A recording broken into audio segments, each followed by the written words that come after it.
The countdown's my favorite.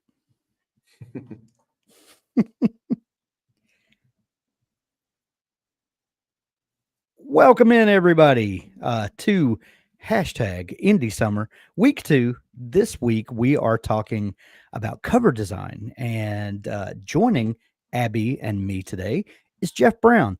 Jeff Brown is a cover designer. He has worked in the industry since 2013. Some of the companies that he has done work for: Scholastic, Tor, Penguin Random House, HarperCollins, Hachette, Bloomsbury, Audible, The Broken Binding, and on and on and on. If you are a genre fiction fan, specifically fantasy and sci-fi, I'm sure you have bumped into Jeff's work before, and we will put a link in the show notes where you can find Jeff and his work if you want to dig into more of what Jeff is up to.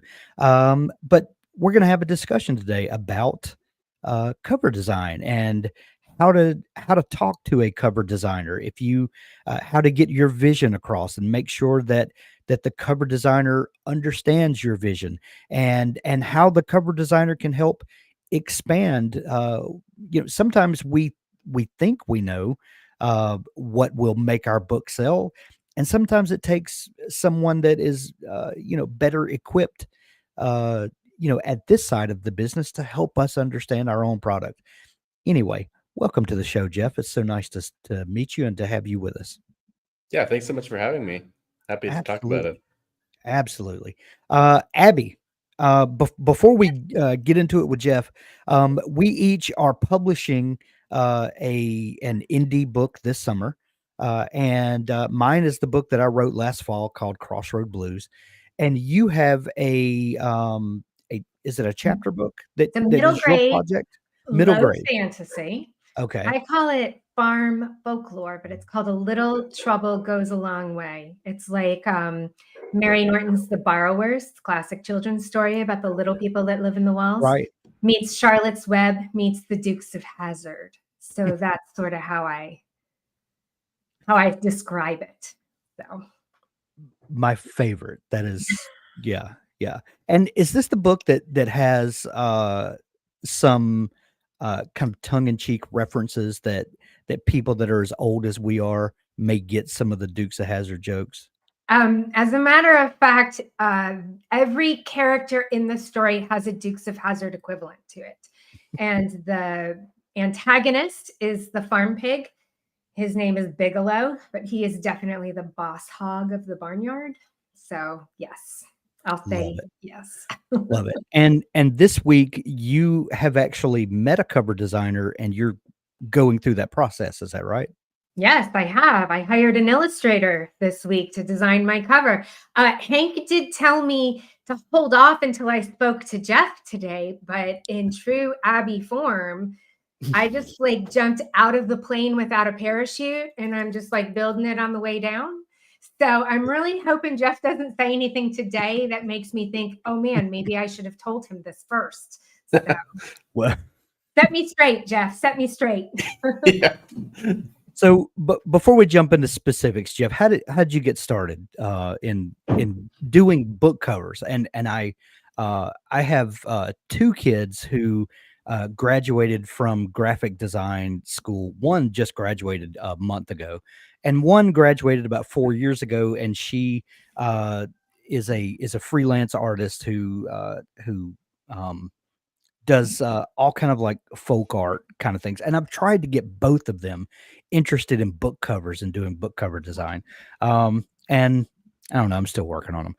But how did you get started doing book covers? Was because it feels like to me, a lot of cover designers, weren't sitting in 6th grade doodling in a notebook and said, I'm going to be a cover designer one day.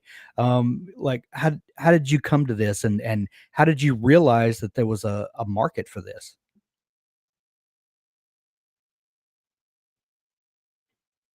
I think Jeff's frozen. I was going to say he's listening so intently. I know. So silly. Okay, Jeff, on the count of 3, I'm going to snap my fingers. And you're going to... We'll give Jeff a second. So, Abby, you're in the process and I'm not yet. I've done a couple of kind of mock-ups for my book, but I'm still like trying to get exactly what I want the mood and tone of my cover to be. So, you and we just lost you. Hopefully he'll pop back in He'll a pop second. back on. Yeah. Yeah. How did you know that the cover designer that you worked with uh was the right guy? Like what was it about your interaction with him So that got you excited? funny story. I actually was recording material for our Finding Your Ideal Reader session. That's our bonus week that's coming out here really soon. And so I was pulling a lot of covers because I was looking at what was going to attract the specific type of reader that I Yeah. am trying to attract to buy my book. And mine were kind of split into two very distinct looks for the covers. And I ended up having to really sort of dig down one layer under the surface to see which of those two very different types of vibes, Yeah. which would attract two completely different readers. Which one was I actually trying to attract? And one of the covers actually was illustrated by the guy I ended up hiring. So Love it. Love it. Hello, Jeff. Sorry, I computer no, crashed. that's Back. okay. That's okay. I got your message and uh we covered for you. No problem. So I was asking I don't know at what point you froze up, but uh when did you decide to get into cover design? Because I don't know that a lot of people set out that their goal in life is to be a cover designer. But I think a lot of Yeah. people like discover that it is a great way to flex their artist muscles and to be creative. And I think it's a kind of sub industry in publishing that doesn't get a lot of talk and promotion. So what got you interested? Yeah. So I started. I always wanted to do art since I was a kid. Yeah. Then I got the more realistic goal of being graphic designer when I was a teenager, kind of like thinking through that. And then as I got a little bit older at the end of high school, I was like, you know what? I really want to do this illustration thing. And uh, I applied to go to art school, and then I decided not to go. Um, and I just kind of decided to learn on my own after doing some research and stuff. Um, Kind of realizing a lot of it is nobody ever asks for a degree in Yeah. in any kind of field I'd be working in. I mean, a degree is helpful for a lot of things, especially with Yeah. finding a job, as far as paperwork goes, moving countries and stuff like that. But as far as actually getting work, it's not really important in that sense. So I skipped it, just kind of learned on my own, and I was kind of bound around 19 years old and started working full time doing illustration. So I was working in sort of pen and paper, RPG, Oh, fun. book sort of book interiors, book covers, board games. Started getting to a lot of that, and I was doing that for about a year, and then somebody suggested I get into book covers. So then that was January 2015, and I got onto a website called Kboards, Right. and posted my work there, and kind of things blew up, filled up with work immediately. Very lucky to have that because it's not very common to kind of have a spot where an artist is looking for a certain kind of work, and there's a certain kind of person that's looking to hire that artist for that kind of work, and lots of people.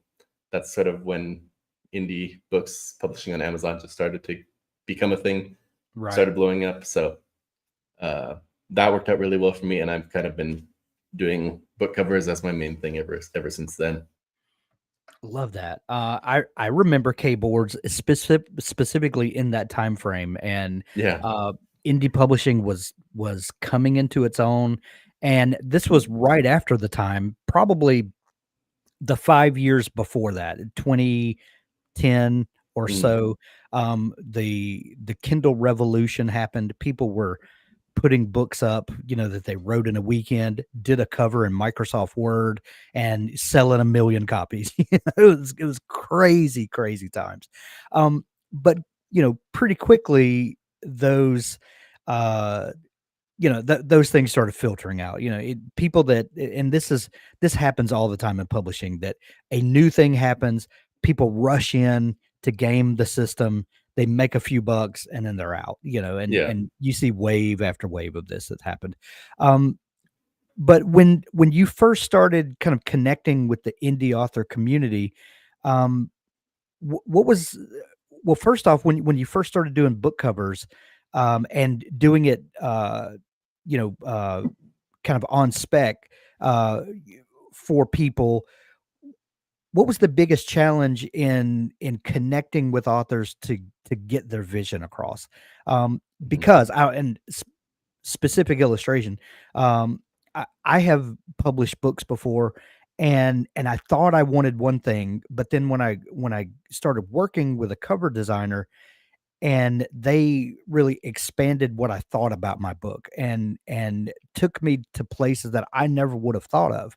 So, like, how do you work with an author to understand their vision, and is it always about their vision? Like, is there any input that you give them that Mhm. might help to expand their vision, or help them to even understand their own book better than they think they do? Yeah, I have stuff like that now. I sure didn't when I started though. Yeah.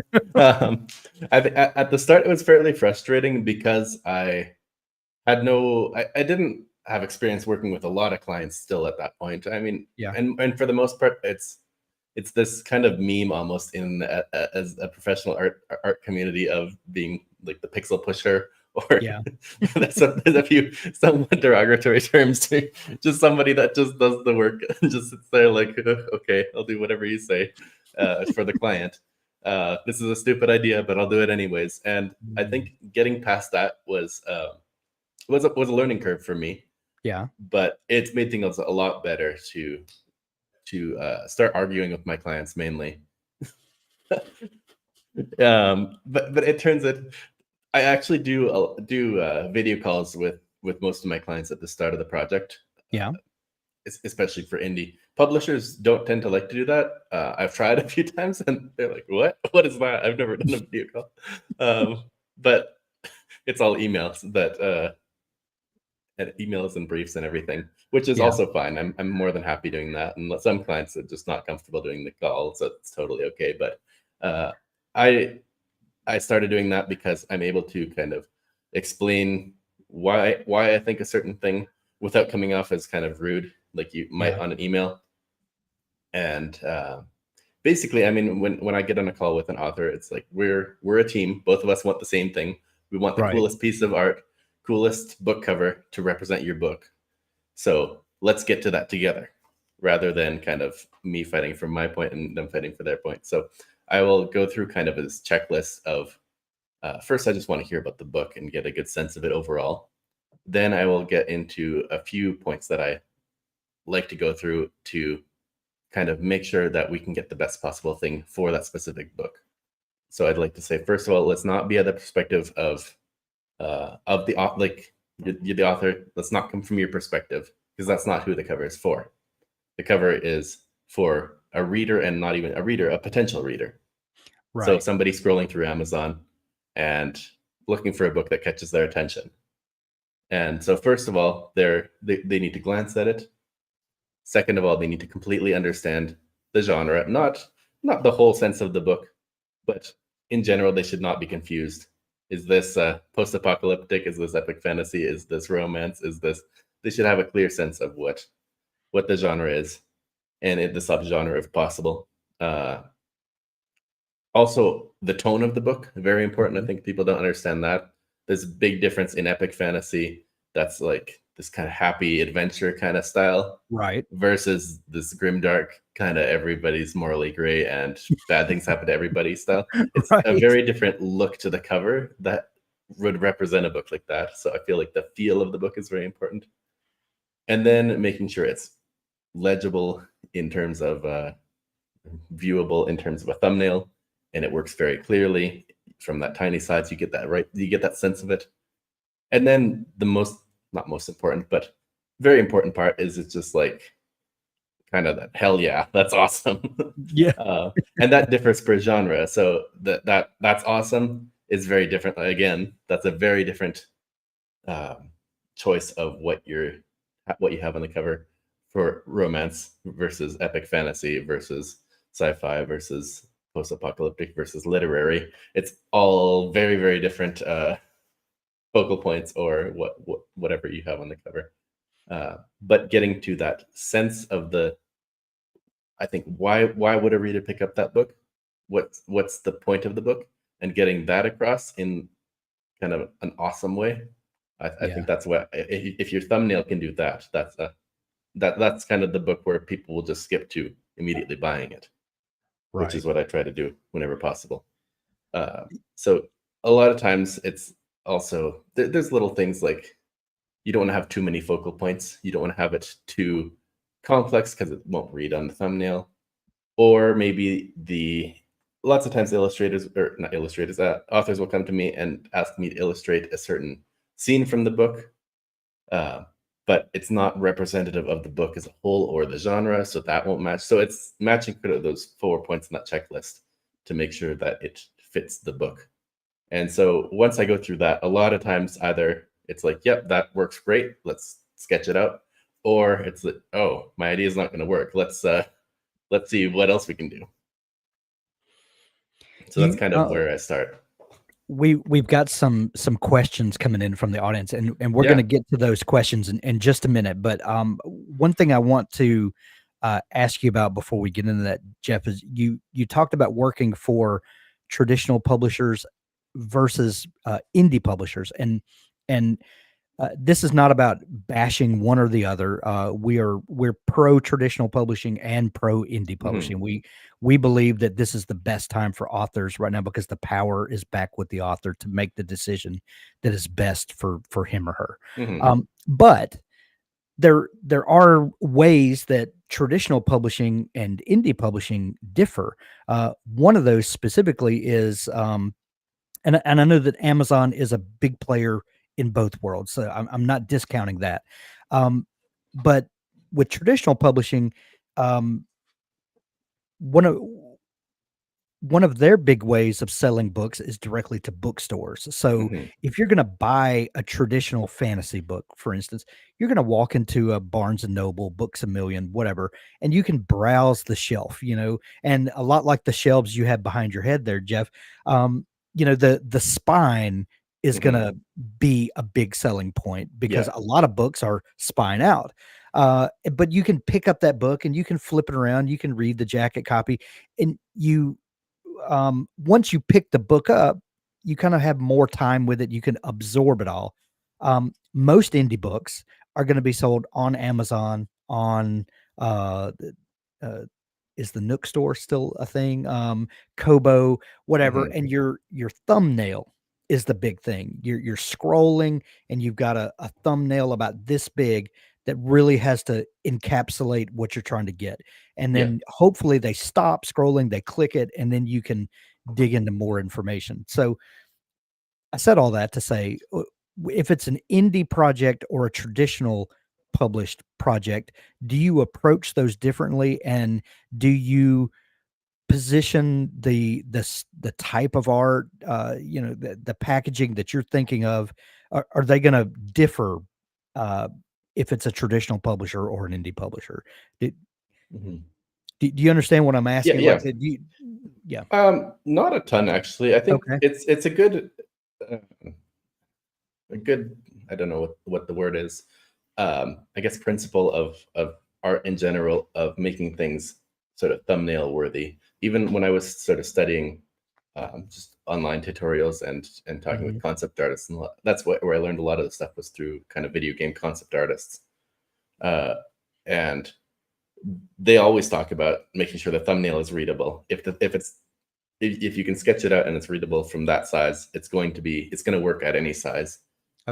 So I think I always kind of, even in things that are meant for the big screen in Hollywood, they even still design it for thumbnail size to be, because I mean their screens are flashing by in a few seconds. So it's the same principles. I think you can do a lot more. There's a certain amount of more freedom when you actually do have that size of book that you're looking at in a bookstore, that you can do some more interesting things with it, I think. Whereas I do think you're a bit more limited on an online bookstore, of you need to make sure it reads very, very clearly in that amount of time. But I think I tend to do that either way. So I don't think it's a big difference. I do think there's a bit more emphasis on the spine for the traditional published books. Like the Silver Blood Promise, there's this big kind of stripe of it continues on the cover, so it kind of happens that way, but it's like this big stripe of orange going across the sunset, and that's a big thing that works really well on the cover. So for book 2, we wanted to make sure that there's that we went with purple as the main color. There's this purple fire coming across the spine as well. So there's a bit of extra emphasis placed on that for sure. Yeah. Gotcha. What's the process? You said that when you're dealing with an indie author, you like to talk with them and really get the the gist of what's going on. But with a traditional publisher, you don't usually get that direct access to the author. What is that process like working with a traditional publisher? Is it kind of cover art by committee, or like? Yeah, it can be great and easy, and it can be frustrating, depending on what the process is like with the publisher and how much people are just like, oh yeah, great, or it's like, wow, this isn't. Sometimes the way the brief goes through the process is a bit tedious and strange because of just people needing to approve certain things that.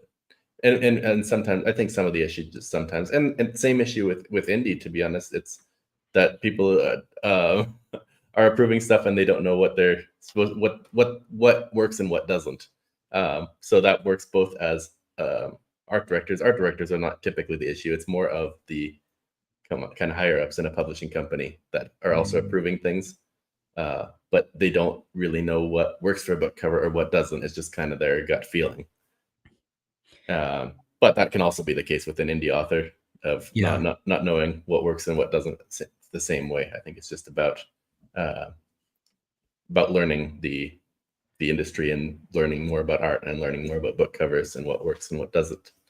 So, well, one thing that's always intrigued me, or really the last few years where I've paid attention to this, is that there are trends that tend to happen in publishing where and we tell people this when you're researching books in your genre and your book covers and kind of what kind of art you want to think about, is to start looking at the top 100 books in your genre, and you kind of get an idea for what is the flavor of the moment, if you will. And I want to share I'm going to share my screen here. I've got a page up from your website. Let's see, where you've got some book covers that you have done, and like Eragon, for example, from our friend Christopher Paolini. This was not the original cover art, but this is one of the cover redesigns that's happened over the years. Why is it that cover art changes? Like for people on our side of the publishing perspective, you think, well, I'll make a cover and this will be the cover I have for the next 50 years. And that's not the reality. Every, it seems like 5 years or so, you'll see publishers redo covers, and then you'll see trends that go through and people sort of duplicating some of the elements, or at least some of the style or the vibe of the book, if you will. Like, what is it that sets these trends and that people then follow, and kind of why do tastes change based around the same things? That Eragon, the book, hasn't changed in gosh, I don't know, 20 years, but I think we've had several covers. Like what do you, when they come to you for a cover redesign, how do you start thinking about where fantasy is now, what people are responding to, and and who are the trendsetters? Who decides these trends are a thing now? Yeah, I'm not sure in terms of my genre. I can't speak for all genres. Yeah. But in terms of the genres that I specialize in, I kind of disagree with that idea. Although a lot of Okay. designers continue to do that. Please correct me if But I think that I think you're right that there are trends and they are followed, but I Yeah. don't think that's a good way of looking at it. Okay. I think there's a lot of covers that are kind of evergreen, I'd say, that will Okay. work 20 years ago or will work today. And I think there's things that you can avoid working on a cover today that will make it stay in style for years to come. Sometimes I think publishers like to change covers up just to get kind of a fresh take on things. So the Eragon one actually hasn't really changed the cover. I don't think they've changed the cover actually. This is a special edition that I worked on. So it's they actually sent out, this is for the Broken Binding. So they sent out both the original covers, a little bit different because they had gold foil on them, but the original art, original typography, and also the new dust jackets with my art, like you see there. So that's just kind of getting a new limited edition of the book. But I think those Eragon covers, the original ones, work perfectly fine today as they would have when they came out. So I think a big thing with making sure that the cover is going to work is the quality of it. And I think that's sometimes not discussed as much as what sort of, do we have this or do we have that? But I think having high quality cover is going to work whenever, because I think there's been a big change in away from using photorealism to more illustrated look. There's also been a change from more like, say, photo bashed or photo manipulated covers towards you'll see either sort of more stylized illustration or towards the more symbol covers or typography covers, for sure. And I think in a way that's a good thing, because I think I guess I would say there's a certain level, and maybe I think a lot of this is maybe my eye as having worked as an artist for many years, but there's a certain level of cheapness that you can almost get with a cover.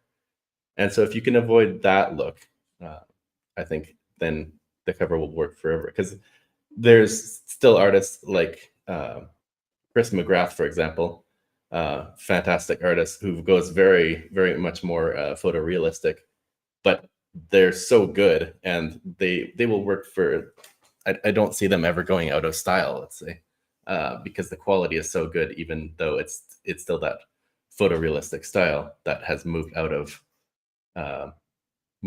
popularity. But I think a lot of the issues with using kind of photo manipulated covers is a lot of times it's the lighting doesn't quite match the background. Like there's a bit of a mixed match, and if you're not trained to see it, you don't immediately know why.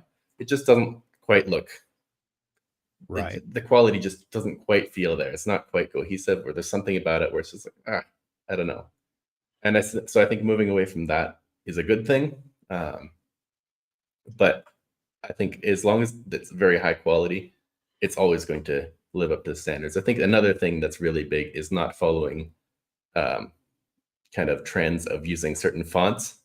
Fonts can make the book look dated very easily.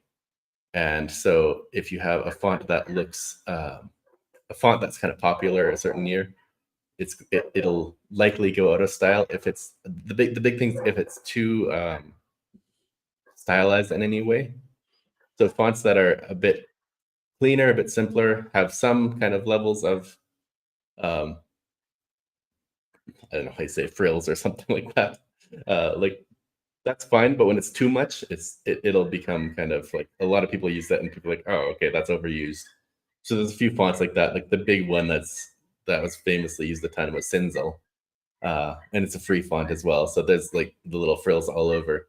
And now it's become like an overused font that people kind of see as not as good quality now because of that overuse. So I think as long as you avoid fonts that have too much frills to them, and so making your own is a good way of doing that. That if you have a certain, like if you make your own adjustments to the typography, then that will be something that's unique. So I think rather than following a trend, making sure it's high quality and making sure it's timeless in the sense of it follows graphic design principles, but not following necessarily trends. I think there's a lot of success to be had in that, and in doing something that's different than what is currently popular as well.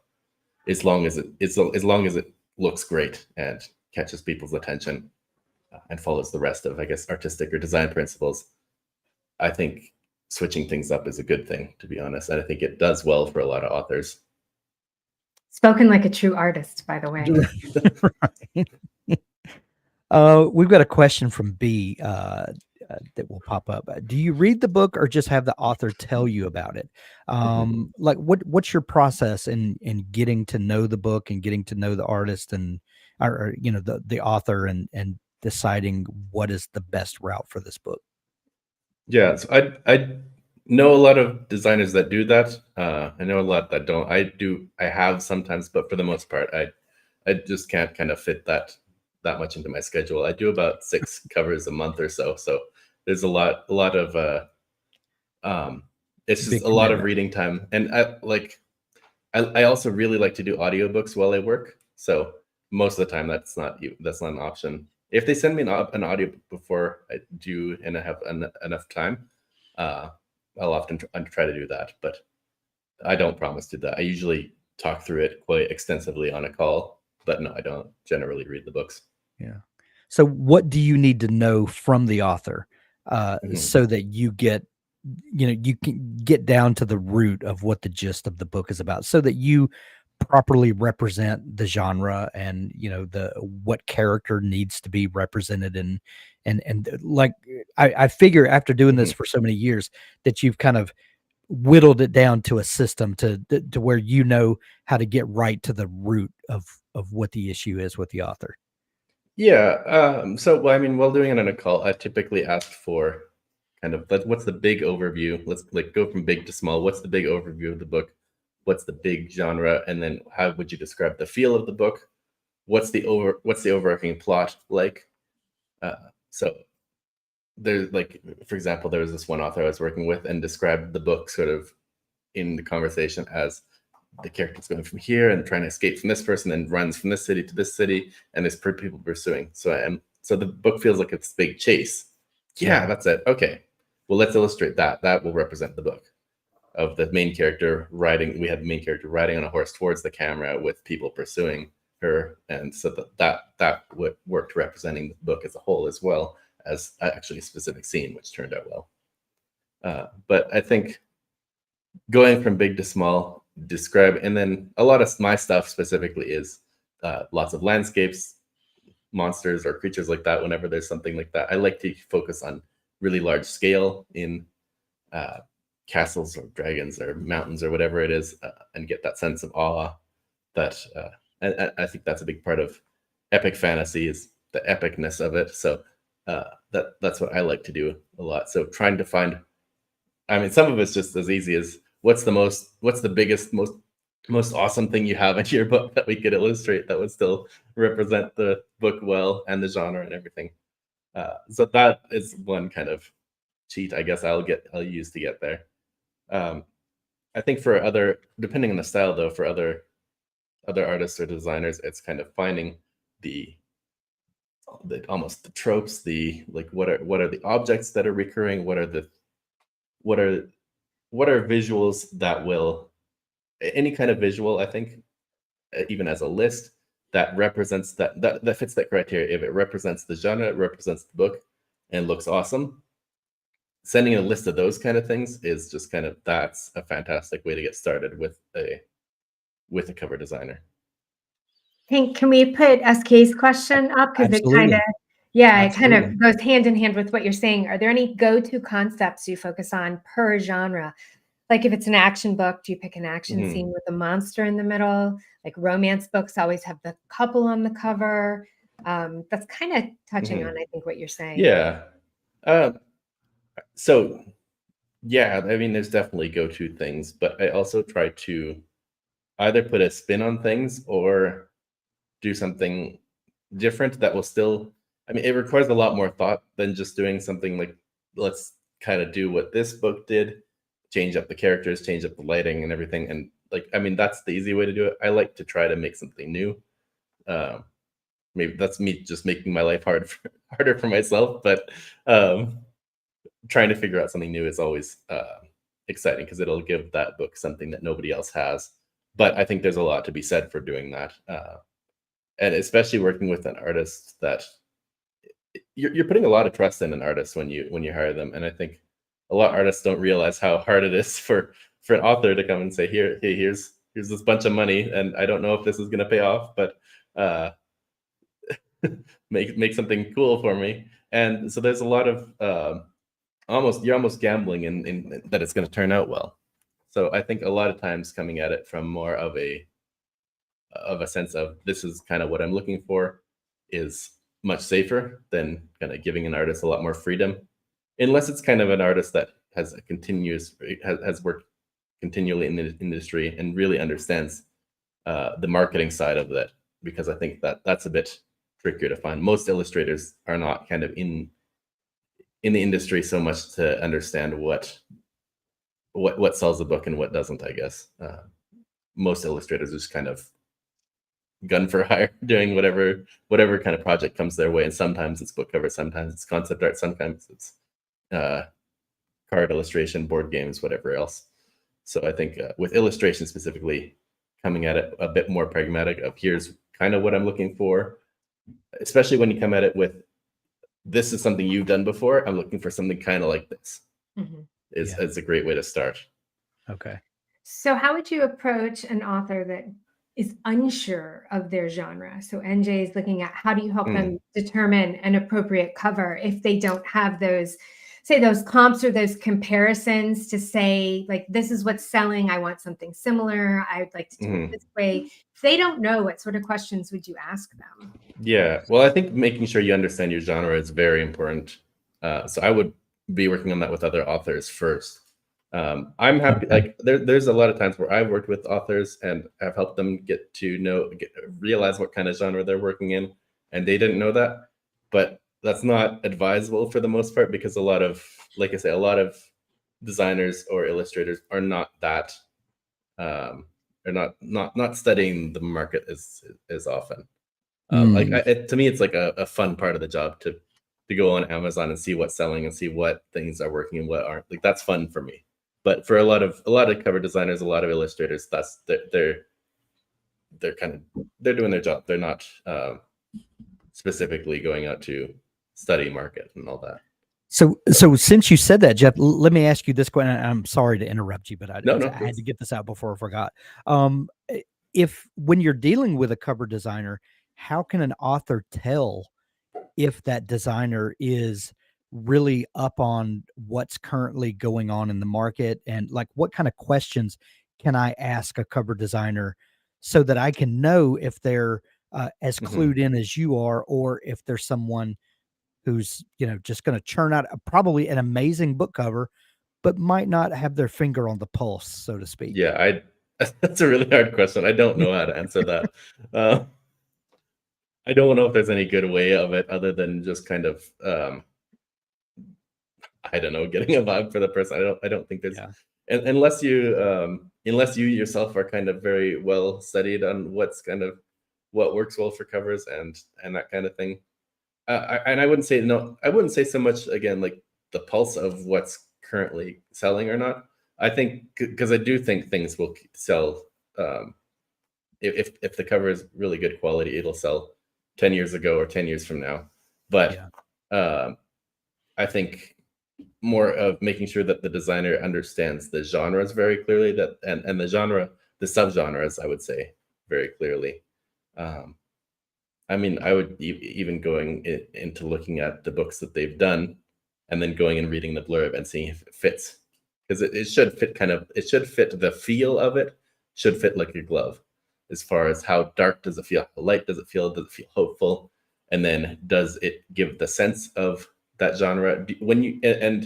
I think any normal person can do this. If you glance at it, what within a couple seconds, what words come to mind, what keywords, what things.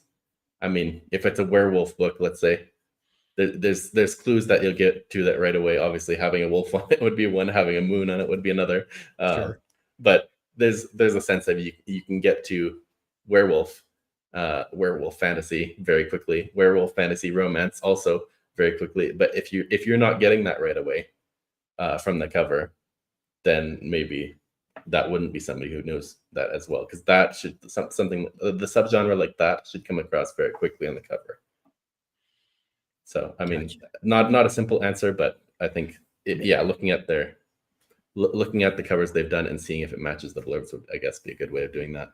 Yeah, I think that's the starting point. But maybe before you get to a phone call with the illustrator, have you looked at the work they've done in the past? And if their work is completely divorced from everything you do, then why are you wasting each other's time? Yeah, I think that's a really important point, that when you're hiring an illustrator, it should be something that's well within their comfort zone, and where you look at their website or their portfolio and you're like, oh yeah, that'd be great for my cover. And most of the pieces are like that.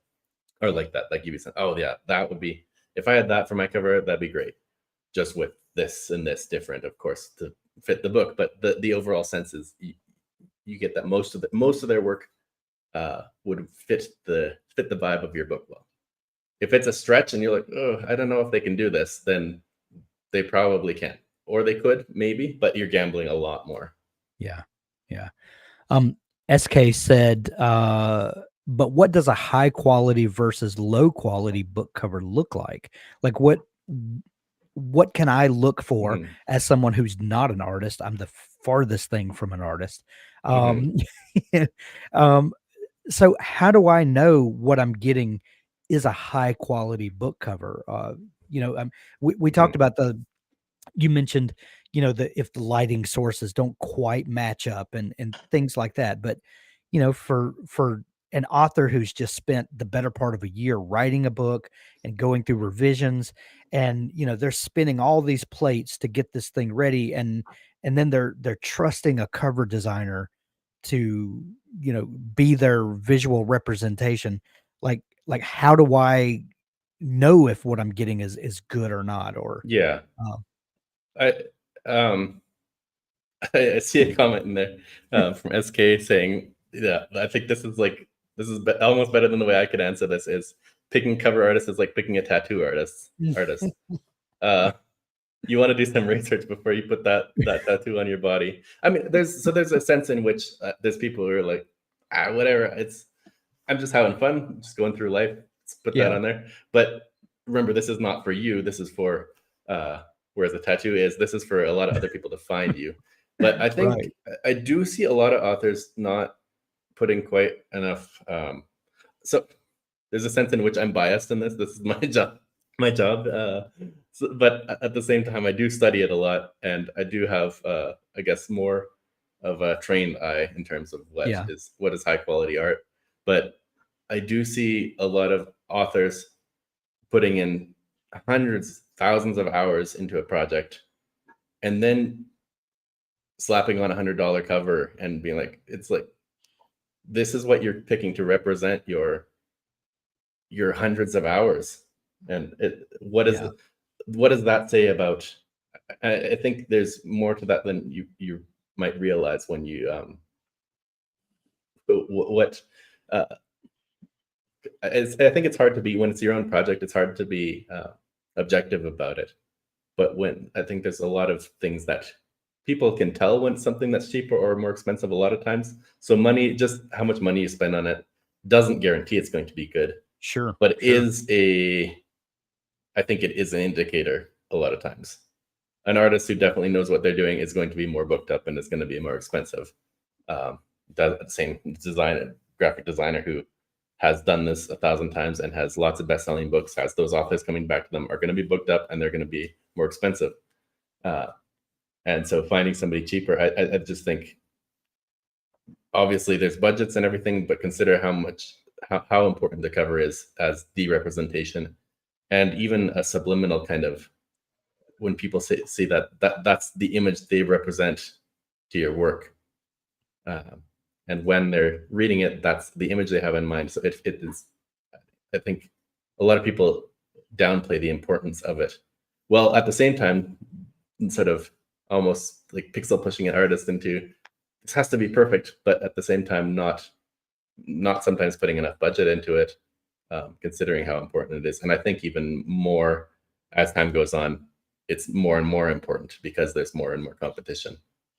And so I don't I go don't know ahead. that I've ever really thought of it in those terms before. That you've invested hundreds of hours into this Mhm. project, and now you're gonna take this cover that is subpar, and this is how you're gonna present all of that Mhm. work to the world. Like that's a very important perspective shift for a lot of Mm. indie authors to get, is that this is going to be how you present all of this work that you've done to the Mhm. world. Yeah. Make sure you're putting your best foot forward, the most you can afford. And and I'll dare say that it would probably be more important to hold this book from publication and save up some more money for your cover, so that then when you do launch it, you can launch it with an appropriate cover instead of rushing things out the door with a subpar cover. Would you think that's a fair Yeah. assessment? I don't think there's anything wrong with doing, if you're like really struggling with it, I would say go with something, and you just like, I need to get this out there. Yeah. Feel like you can always rebrand later, and I think that's always a good way of thinking about it too. But I guess in that case, I would probably not spend very much on the original covers and then be saving up for new ones in the future. But I do think that, in terms of just basic business sense, this is um, the most vital piece of your marketing plan. And I think investing into that is going to bring, it's if the book is fantastic, even without a great cover, it will do well. But if the book is fantastic and it has a great cover, it'll do so much better. So I think you're making your marketing a whole lot easier for yourself by putting some more into that now. Um, and just thinking about it as a business, I think, is important, because when you're self-publishing, it's easy to think about it as, this is the cheap way of doing it, and Mhm. it can be, and I think it's a good way to get started, but try to build yourself up towards, this is basically, I'm running my own publishing company for myself, and Right. the publisher spends thousands of dollars on a cover a lot of times, so that's where you'd want to build up to. And I think when I see authors looking at things that way, not just with the cover, but as, I am the publisher and I'm also the author, those are the authors that I see have a lot of success. Yeah. Yeah. We talked a little while ago about when the Kindle Gold rush was going on, and people were making book covers in Microsoft Word. Do not recommend that. Do not do that. Do not. But a lot of things have changed since then, and there are tools available where you can use templates and things like that, and you can Mhm. get a presentable cover. It's not going to look like an illustrator custom illustrated this, but Reed had a question. How about covers on a budget of zero? Are there any options out there?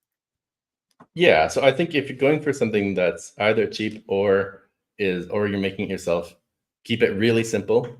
Study the genre a lot. Make sure you pick I think I would say something that's controversial, especially being an illustrator, is that I think typography is more important than illustration for book covers, and so making sure you have that absolutely down. So a good way of Okay. practicing that is, and I even say this for people trying to get into typography design for book covers, literally go grab a best-selling cover that has fantastic typography, and obviously this is easier, not easier and harder, but if you're in Photoshop and you go and actually find the exact same font, there's tools to find the exact font. you grab a little screenshot of it, and you can get to that font. Mhm. You can either buy that font, find something almost exactly like that, and try to get it basically where you put your own typography exactly on top of it, where you can't tell the difference. And it might seem silly to actually go through all that effort but there's so many things with typography design that are very small that you assume is just typing out the word, and it's a lot more than that. The spacing between each letter makes a huge difference. The sizing of the title versus the subtitle versus the author name, they can all be different sizes, but a good sort of point of reference would say you never want to have things that are like similar in size. So if you have like the title like that, you don't want the author name to be like that. You want the author name to be like that. So you want to go almost like 2 or 2.5 times the size. So you have one thing that's like that, and you want to have the subtitle like that, and the author name like that, or something. You don't want to have similar things inside. There's dozens of things that I could go through like that. But I think going and just literally putting out, copying a certain book cover, typing it out, getting all that exactly where you want it, that'll start to teach you what kind of sizing is good. Try putting in your own covers. Obviously, don't use the exact template as somebody else, but at the same time, you can use that there's a certain generic kind of thing that you can go for, like with a fantasy cover. There's certain fonts that'll work very well. Keep it fairly plain. You're going to be making mistakes, especially if you're not a graphic designer or an artist. You're going to be making mistakes, so try to keep it as simple as possible to minimize that. And then I would say go for something bigger typography. Go for a symbol kind of thing. Go for a stock photo that's a symbol that gives that feel of the book. So like something like Ryan Cahill's book covers for. I mean, he paid somebody to do that, but I think you could get something almost similar if you like with a certain kind of stock photo. Keep it fairly simple. Kind of this. It's got this kind of dark, gritty texture. Very simple font. And I don't think they're great covers, but they're definitely marketable. They're solid and they work. And he's sold like over 500,000 books in the past few years with those covers. So I think there's a lot more to him, the success of that than those covers, of course.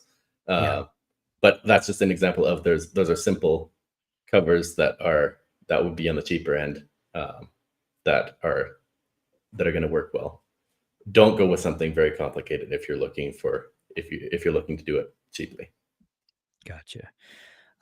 We had a question from, I think it was B, that was asking, if you're working, we'll kind of couch this in general terms. If you're working with a cover artist, should you expect to pay one price for the project?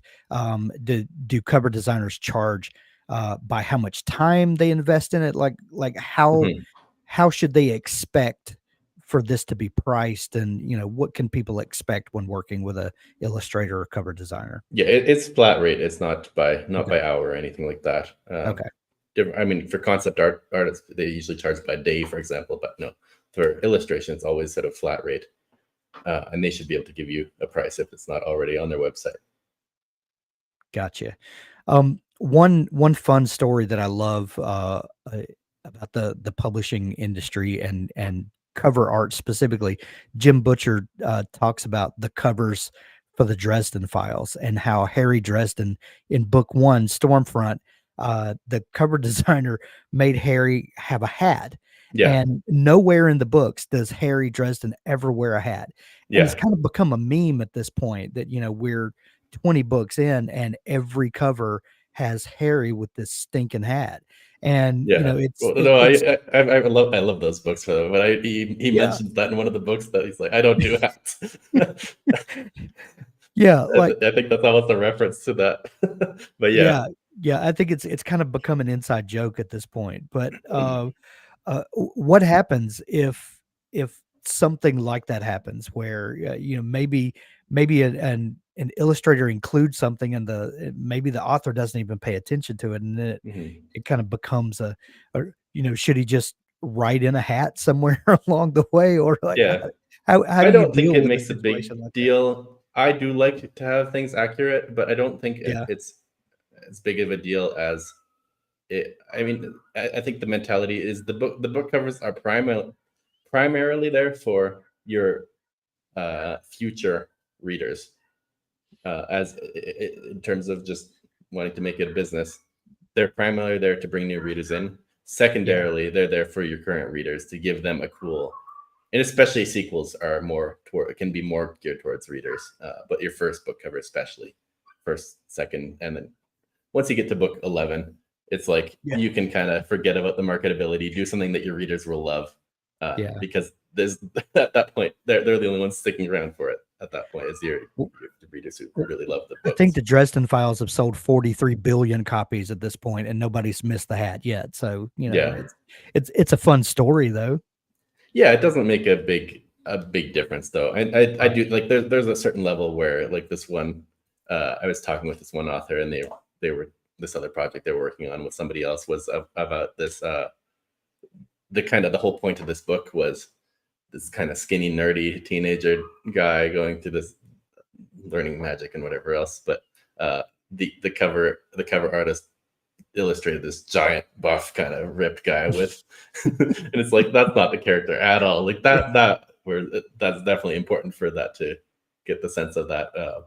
But I think there's things where it's not going to make too much of a difference. Yeah. Abby, do you have anything that you want to pick Jeff's brain about? I do not, because they've gotten very noisy outside my window, so I'm staying on mute. Understand. Our workers, sorry. But Jeff, this has been so much fun chatting. Thank you so much for taking time to come share your expertise with us. And are you actively working with indie authors? Yeah, I am. Unfortunately, things kind of exploded a lot in terms of booking. So I am unfortunately booking up to like April, May right now. I am. It's incredible though. Congratulations. Yeah. No, thank you. Yeah. Things have really kind of gotten a lot bigger. I mean, I've been working as a cover designer for Illustrator since 2015, like I say, but I think sort of mid last year, things kind of just went kind of crazy with a lot of traditionally published stuff, lots of special editions. And then that's kind of filled up not only those projects, but also people finding me through that has filled up my schedule quite a lot. I will ask you this one last question, and Abby just went through this in looking for a cover designer, and I believe that Abby used Readsy as a kind of the clearinghouse to help you find an illustrator, because most people just don't know illustrators that they can, how do you go about finding an illustrator? Is there a good clearinghouse site that you recommend, or like? Unfortunately not. I really wish there was more of that kind of thing. But I really recommend, I mean, I'd say this, I recommend this to a lot of authors I work with when we're just chatting about how to improve their business and grow, I guess, is a huge thing. And I think this is becoming way more important as time goes on, is getting to be a part of the community and not just kind of throwing your book out into the ether of the internet, but being a part of that. And so online, Instagram, big place for that. Threads is becoming a bigger place. And just kind of talking with people and meeting people, even just online. I think in-person events, even better. Going to Worldcon this year, and I think things like that are just fantastic. I think that's a huge thing.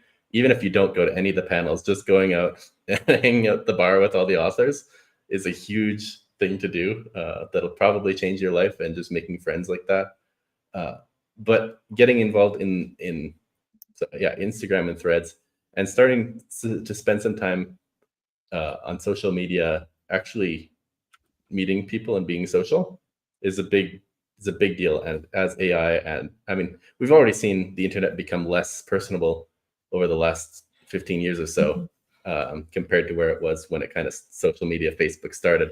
But I think even more as AI comes out, actually talking with people, sending some messages, commenting back and forth is a huge thing. So getting involved. Okay, when you see on Instagram, for example, art or cover reveals are a big thing. Well, who's the artist? Follow the artist. go support when there's another indie author that shows off their cover. Go comment about that art, say what you like about it, go look up that artist, follow them, see what other projects they've done. Kind of, I think it's a lot of fun, first of all, but I think also supporting other people in the community and making some friends along the way is really important, and more so. I did. I think that's a big part of it.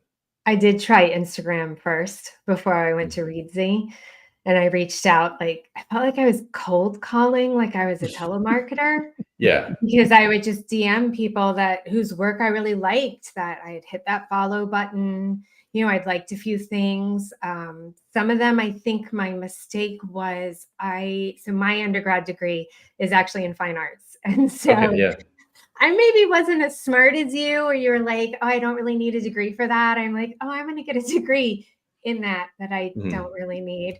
But I just found people whose work I found, adorable, great for kids. So I did have a certain vibe that was in mind. And I got nothing, man. Yeah, it's really tricky. And I think it's unfortunate because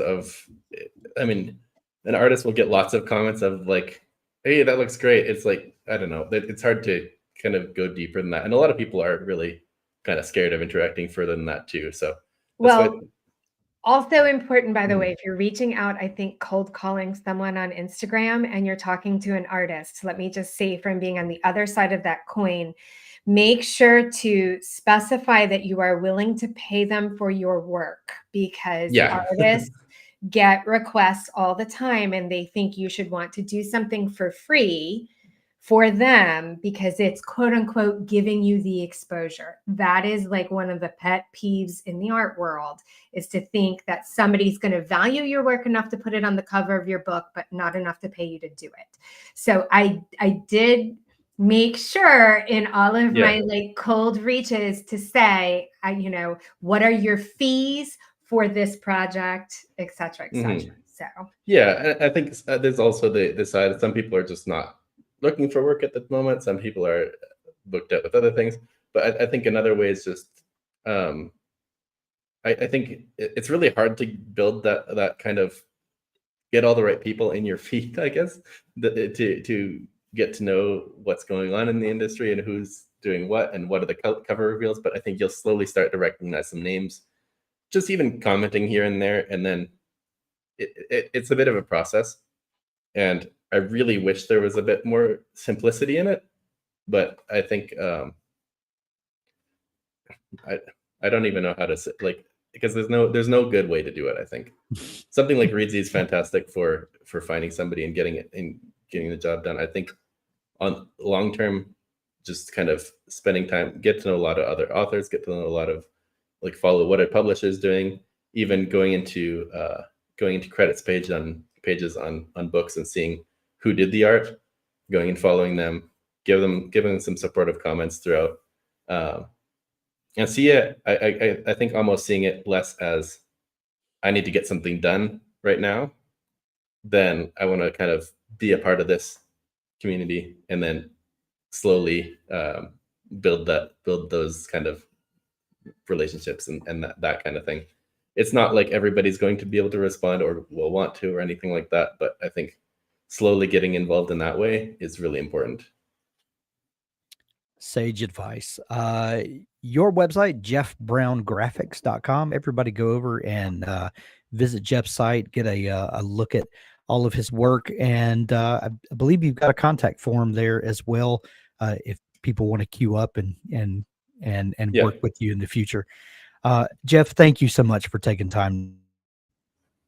Everybody, we have writing sprints tomorrow at our normal time, 12:30 Eastern, and then Abby and I will be doing our week 2 wrap up on Friday at standard podcast time. Thank you all for joining us, and thank you, Jeff, for sharing your great wisdom with us. Yeah, thank you so much for having me.